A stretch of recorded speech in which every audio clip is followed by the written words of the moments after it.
Ibrani pasal 6. Sebab itu, marilah kita tinggalkan asas-asas pertama dari ajaran tentang Kristus dan beralih kepada perkembangannya yang penuh. Janganlah kita meletakkan lagi dasar pertobatan dari perbuatan-perbuatan yang sia-sia dan dasar kepercayaan kepada Allah, yaitu ajaran tentang pelbagai pembaptisan, penumpangan tangan, kebangkitan orang-orang mati dan hukuman kekal. Dan itulah yang akan kita perbuat jika Allah mengizinkannya. Sebab mereka yang pernah diterangi hatinya, yang pernah mengecap karunia surgawi, dan yang pernah mendapat bagian dalam Roh Kudus, dan yang mengecap firman yang baik dari Allah, dan karunia-karunia dunia yang akan datang. Namun yang murtad lagi tidak mungkin dibaharui sekali lagi sedemikian hingga mereka bertobat, sebab mereka menyalibkan lagi anak Allah bagi diri mereka dan menghinanya di muka umum.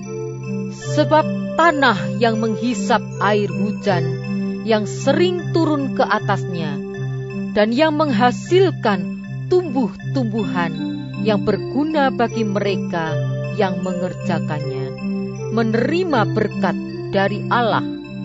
Tetapi jikalau tanah itu menghasilkan semak duri dan rumput duri, tidaklah ia berguna dan sudah dekat pada kutuk yang berakhir dengan pembakaran. Pagi adik-adik, sebelum kita memulai pelajaran pada pagi hari ini, kita berdoa dulu. Bapa di surga, kami bersyukur kepadamu untuk pagi ini, di mana kami boleh siap mendengarkan kembali pelajaran sekolah minggu yang sudah disiapkan. Kami mau bersyukur karena Tuhan mengajar kami minggu demi minggu tentang baptisan. Kami percaya Tuhan akan menolong kami ketika kami mendengarkan. Tuhan bukakan hati kami untuk supaya kami mau mendengarkan, punya roh yang rela diajar Tuhan, dan punya kerinduan untuk senantiasa melakukan kebenaran firman Tuhan dalam hidup kami. Kami bersyukur karena kami boleh melihat bagaimana Tuhan bekerja, kebaikan Tuhan di dalam kehidupan kami setiap harinya. Terima kasih Bapa, kami siap mendengarkan firman Tuhan. Di dalam nama Yesus Kristus kami berdoa. Amin. Kita ketemu lagi pada pagi hari ini di akhir minggu bulan November di pelajaran 9 tentang pengajaran Alkitab tentang pembaptisan. Nah, kita akan belajar tentang baptisan untuk terakhir kalinya ya, setelah 8 pelajaran sudah kita pelajari. Sebenarnya pelajaran 9 ini adalah apa yang dikatakan Alkitab yang merupakan ringkasan dari pelajaran yang pertama sampai dengan pelajaran ke-8. Pelajaran ini diambil dari kitab Ibrani. Ibrani pasal 6 ayat 1 sampai dengan 8. Kita akan lihat dulu pada pagi hari ini apa sih yang dikatakan oleh pedoman asas kepercayaan Gabungan Gereja Baptis Indonesia tentang pembaptisan ini. Karena kita punya pedoman asas kepercayaan ya dari GGBI. Nah, dari dalam poin 8.6.1 dikatakan bahwa baptisan adalah upacara yang dilaksanakan oleh gereja bagi orang yang telah diselamatkan. Dijalankan dengan cara diselundupkan ke dalam air untuk melambangkan kematian dan penguburan orang itu terhadap dosa dan kebangkitannya menuju hidup baru dalam Kristus. Diambil dari Roma 6 ayat 3 sampai dengan 6 dan juga Kolose 2 ayat sampai 12. Nah, inilah pedoman yang dipakai oleh gereja baptis atau orang-orang baptis kalau seandainya satu saat ada pertentangan atau ada hal-hal yang pertanyaan-pertanyaan mengenai pembaptisan ini, pedoman inilah yang dipakai oleh orang-orang baptis. Nah, kita kembali kepada definisi baptisan. Apa sih definisi baptisan? Seperti kita tahu bahwa baptisan itu bahasa Yunaninya itu adalah baptiso, yang artinya berarti celup atau dicelupkan. Jadi baptisan itu melambangkan bahwa sama seperti Kristus mati dan dikuburkan. Demikian juga orang yang dibaptis itu tenggelam, dikuburkan di bawah air, kemudian yang sama dengan seperti kita dikuburkan dalam kehidupan yang lama, kemudian kita dibangkitkan, ya, sama kemudian kita dibangkitkan dan mempunyai kehidupan yang baru di dalam Kristus dan berjalan bersama dengan Kristus. Nah, itu yang kita pelajari dari ayat-ayat dari pelajaran-pelajaran sebelumnya. Kemudian dari ayat-ayat Alkitab ada beberapa kisah yang memang tentang baptisan ini. Diambil dari Kisah Para Rasul 2 ayat 38, Kisah Para Rasul 2 ayat 41, lalu Kisah Para Rasul 8 ayat 12 sampai 13 dimulai dari bertobatlah.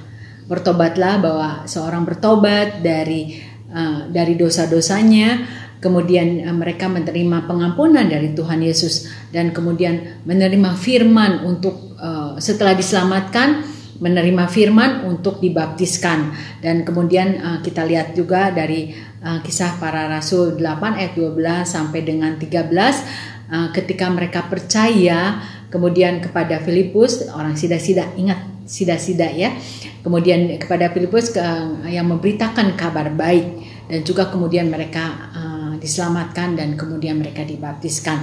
Nah, itulah yang kita dapat dari Kisah Para Rasul tentang pembaptisan.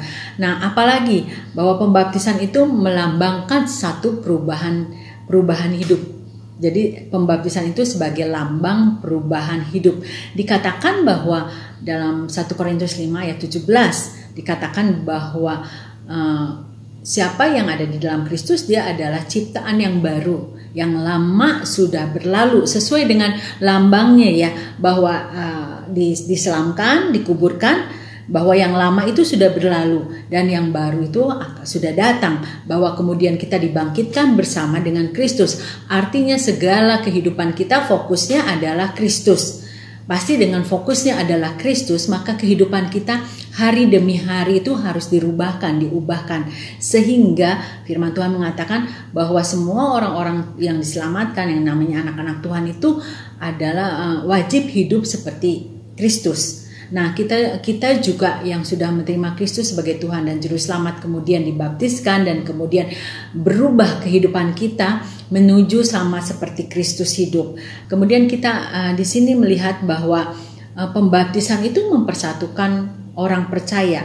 Artinya pernyataan iman seseorang itu kepada Tuhan Yesus menjadikan dia anak Allah. Pernyataan iman yang seperti apa? Pernyataan iman yang bahwa dia adalah orang berdosa dan kemudian menerima pengampunan dan menerima Tuhan Yesus sebagai Tuhan dan Juru Selamat. Itu pernyataan iman setiap orang yang sudah menerima Tuhan Yesus Kristus.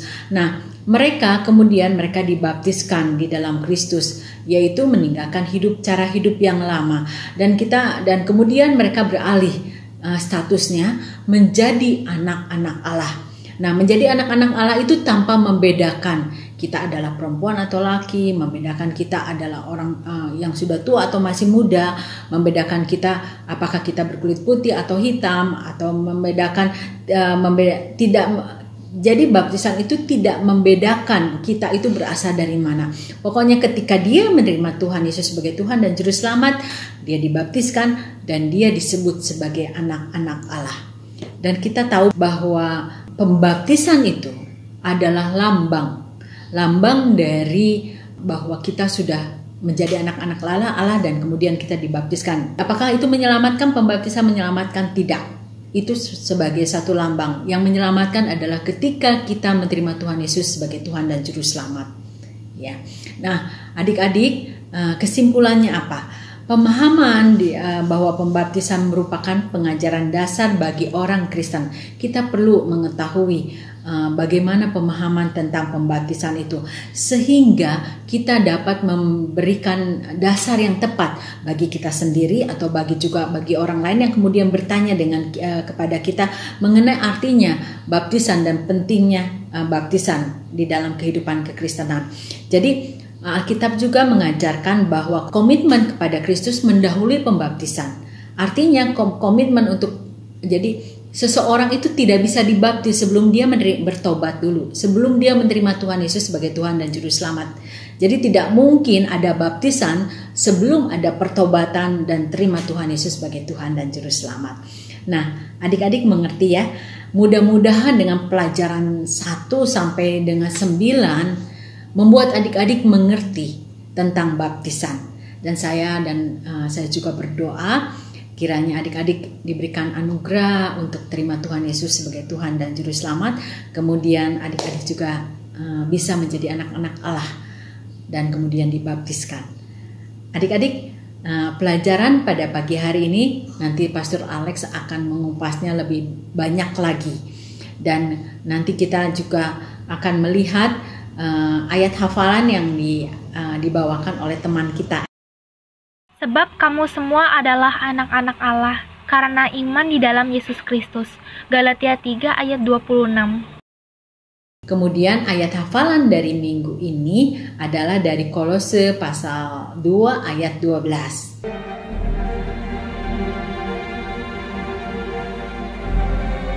Ya, jangan lupa adik-adik menghafalnya, dan adik-adik boleh kirimkan kepada kami untuk ayat-ayat hafalan yang sudah dihafal. Oke adik-adik, kita akan dengarkan dari Pastor Alex penjelasan lebih lanjut. Silakan. Shalom semua. Untuk tambahan pemaparan dari pelajaran 9 buku sekolah minggu LLB kita, saya mengajak kita semua untuk berkonsentrasi ke Ibrani pasal 6 ayat 1 sampai 3. Di ayat 1 firman Tuhan berkata, sebab itu marilah kita tinggalkan asas-asas pertama dari ajaran tentang Kristus dan beralih kepada perkembangannya yang penuh. Janganlah kita meletakkan lagi dasar pertobatan dari perbuatan-perbuatan yang sia-sia dan dasar kepercayaan kepada Allah. Di ayat ini firman Tuhan mengajak kita untuk maju ke pelajaran-pelajaran yang lebih lanjut tentang asas-asas dasar dari agama kita, sehingga kita bisa semakin dewasa dalam kehidupan Kristen kita. Secara tersurat dan tersirat, ayat ini menyampaikan kepada kita supaya kita jangan hanya memperhatikan asas-asas dasar dari ajaran agama Kristen kita. Jangan kita mengulang-ulang lagi pelajaran-pelajaran dasar dari agama kita. Apa yang dimaksud dengan pelajaran-pelajaran dasar ini? Antara lain adalah pelajaran bahwa orang harus berhenti melakukan hal-hal yang tidak berguna. Juga orang harus percaya kepada Tuhan. Di ayat kedua, yaitu ajaran tentang pelbagai baptisan, penumpangan tangan, kebangkitan orang-orang mati, dan hukuman kekal. Masih mengenai pelajaran-pelajaran dasar ini adalah mengenai pembaptisan, mengenai meletakkan tangan atas orang, mengenai hidup kembali sesudah mati, mengenai hukuman yang kekal. Karena konteks daripada pelajaran 9 ini adalah mengenai baptisan, maka mari kita lihat pelajaran-pelajaran dasar mengenai pembaptisan. Di pelajaran pertama, dengan mengacu pada Kisah Para Rasul 2 ayat 37-40, kita tahu bahwa baptisan adalah lambang pertobatan dan pernyataan iman. Di pelajaran kedua, dengan mengacu ke Kisah Para Rasul 8 ayat 26-40, kita belajar apa saja syarat-syarat pembaptisan. Di pelajaran 3, dengan mengacu ke Kisah Para Rasul 19 ayat 1-7, kita belajar bahwa orang percaya harus dibaptiskan. Di pelajaran 4, dengan mengacu ke Kisah Para Rasul 8 ayat 12, Kisah Para Rasul 10 ayat 48, dan Kisah Para Rasul 16 ayat 33, kita mengetahui siapa saja yang terlibat di dalam pembaptisan, termasuk siapa yang memimpin, siapa yang memberikan otoritas. Di pelajaran 5, dengan mengacu ke Roma 6 ayat 1-5, kita belajar akan makna dari baptisan. Di pelajaran 6 dengan mengacu ke 1 Petrus 3 ayat 18 sampai 23, kita mengetahui bahwa baptisan adalah lambang dari karya penyelamatan. Di pelajaran 7 dengan mengacu ke Kisah Para Rasul 8 ayat 26 sampai 40, kita mengetahui cara baptisan yang sesuai dengan Alkitab, yaitu baptisan selam.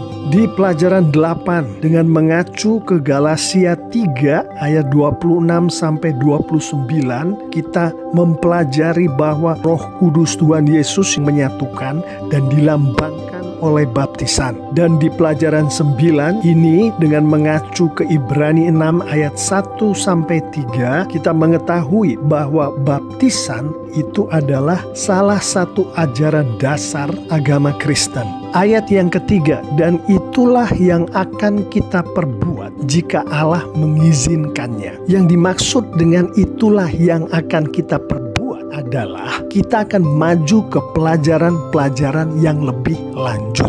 Kita tidak akan tinggal di pelajaran-pelajaran dasar. Tersirat di ayat ketiga ini adalah kita harus mengerti dulu pelajaran-pelajaran dasarnya. Yang di dalam konteks pelajaran 9 ini, kita harus mengerti dulu seluk-beluk baptisan menurut firman Tuhan sebelum kita bisa melanjutkan ke pelajaran yang lebih dalam lagi. Dan untuk mengerti pelajaran-pelajaran dasar dan untuk melanjutkan ke pelajaran yang lebih lanjut, kita harus lebih banyak membaca Alkitab. Kita harus lebih dalam membaca Alkitab. Yang banyak ditanyakan dalam konteks ini adalah kalau kita sudah mengerti betul-betul pelajaran dasar mengenai pembaptisan, lalu selanjutnya apalagi yang harus kita ketahui mengenai pelajaran-pelajaran yang lebih lanjut setelah kita mengerti pelajaran dasar mengenai pembaptisan ini. Dengan membaca Alkitab secara keseluruhan, kita tahu banyak sekali pelajaran-pelajaran lanjutan dari pelajaran dasar mengenai baptisan ini. Untuk tambahan pemaparan kali ini,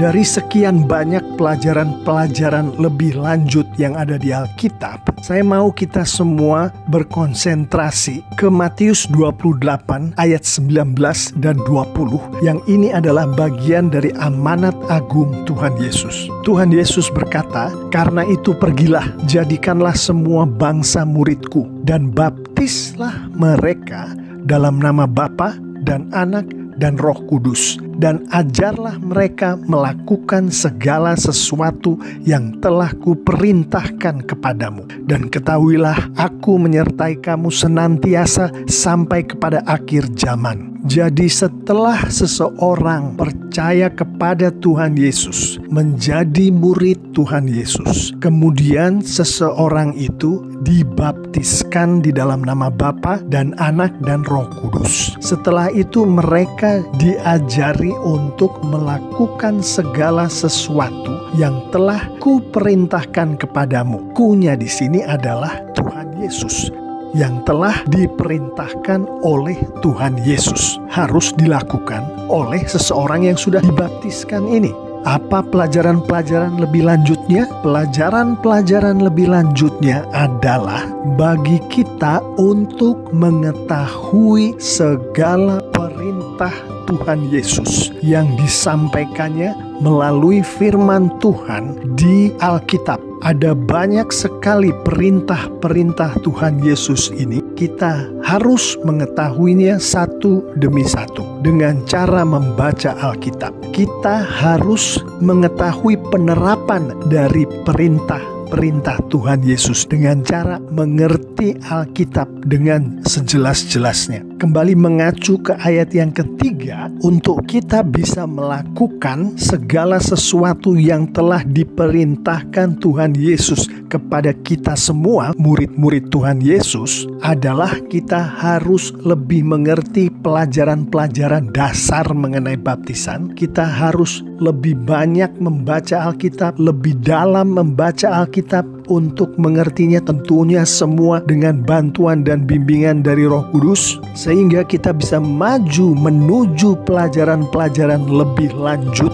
supaya kita bisa menjadi semakin hari semakin lebih matang di dalam kehidupan rohani kita sebagai anak-anak Tuhan Yesus Kristus. Sebagai tambahan penerapan dari pelajaran 9 ini, saya mau kita semua untuk melihat ayat yang ketiga tadi. Marilah kita, jika Allah mengizinkan, maju ke pelajaran-pelajaran yang lebih lanjut. Tersirat dari frasa Allah mengizinkan adalah kita berdoa meminta izin dari Allah dengan memohon bimbingan Roh Kudus Allah agar supaya Roh Kudus membuat kita lebih banyak membaca Alkitab setiap hari secara konsisten, supaya Roh Kudus membimbing kita untuk lebih dalam membaca Alkitab. Roh Kudus membimbing kita untuk lebih mengerti. Bahkan kita berdoa meminta Roh Kudus mengirimkan mentor kepada kita supaya kita lebih mengerti mengenai Alkitab yang kita baca. Dan Roh Kudus membuat kita melakukan apa yang sudah kita mengerti dari Alkitab yang sudah kita baca. Dengan menerapkan ketiga hal tadi, yaitu membaca Alkitab, mengerti Alkitab, melakukan Alkitab, maka Tuhan dipermuliakan. Sebagaimana saya ulangi berkali-kali bahwa menurut Alkitab, anak-anak Tuhan yang mempermuliakan Tuhan akan diberkati oleh Tuhan. Saya mengimani ini termasuk kita semua diberkati oleh Tuhan. Amin. Nah adik-adik sudah mendengar bukan penjelasan dari Pastor Alex. Mudah-mudahan lebih lengkap lagi dengan penjelasan tadi dan adik-adik lebih mengerti lagi. Kita akan berdoa dan menutup pelajaran pada pagi hari ini. Kita akan bertemu lagi di pelajaran selanjutnya, yaitu pelajaran 10. Temanya sudah berbeda, yaitu pelajaran 10 itu tentang perjamuan Tuhan. Oke, kita akan berdoa terlebih dahulu. Terima kasih Tuhan yang baik, kami sudah mendengarkan tentang pelajaran pada pagi hari ini. Kami bersyukur dan berterima kasih melalui pelajaran-pelajaran yang boleh kami dengarkan, membuat kami bisa semakin mengerti tentang kebenaran firman Tuhan. Bapa di surga, pimpin kami sepanjang minggu yang akan datang. Penyertaan, kebaikan Tuhan, kasih setia Tuhan yang tidak pernah berkesudahan akan menyertai kami di dalam kami menjalankan aktivitas kami. Terima kasih Bapa, kami serahkan sisa hari ini di dalam tangan Tuhan. Di dalam nama Yesus Kristus kami berdoa. Amin. Selamat pagi adik-adik, sampai jumpa minggu depan. Bye.